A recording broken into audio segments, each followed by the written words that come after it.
Dose, Billie Holiday. Born Eleanora Fagan in 1915 Baltimore, Billie Holiday grew up in extreme poverty, dropping out of school in the 5th grade to run errands for a madam and her working girls at a local brothel.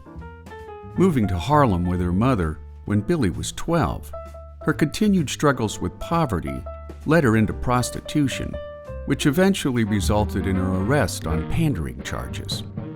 At age 17, Billie looked for work as a dancer in a popular Harlem speakeasy named Pod and Jerry's Log Cabin, and when no positions were available, she blew the owner away when she auditioned as a singer. After word of Billie's talent spread throughout Harlem, she soon found work in a number of jazz clubs, and by the still tender age of 20, her bluesy vocal style caught the attention of jazz producer John Hammond, who proclaimed her the greatest singer he'd ever heard. With Hammond's support, Billie spent much of the 1930s working with a wide range of jazz musicians of the day, including Benny Goodman, Teddy Wilson, Duke Ellington, and saxophonist Lester Young.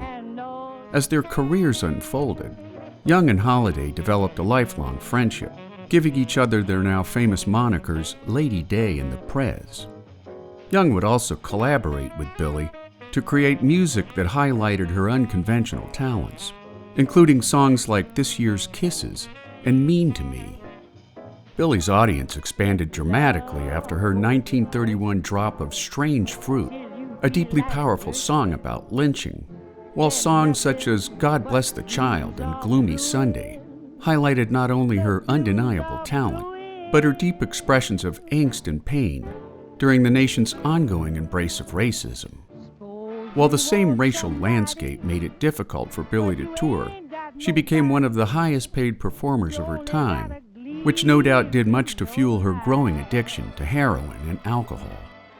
Plagued by bad relationships and health problems exacerbated by addiction, after the death of her mother in the late 1940s, Billie was repeatedly arrested on possession of heroin charges until she checked herself into a rehab center in hopes of breaking her addictions.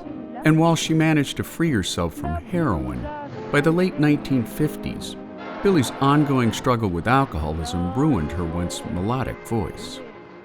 Passing away in 1959, at just 44 years of age, Billie Holiday is remembered as one of the greatest jazz vocalists of all time, leaving behind a body of work that speaks of hard times, racial injustice, and triumph over adversity, making the turbulent life of Billie Holiday a lasting mainstay in the uniquely American annals of jazz. And there you have it, Billie Holiday, today on The Daily Dose. Get your nerd on with The Daily Dose. And if you enjoyed today's episode, share the link with a friend or colleague so that they too can learn something new every day.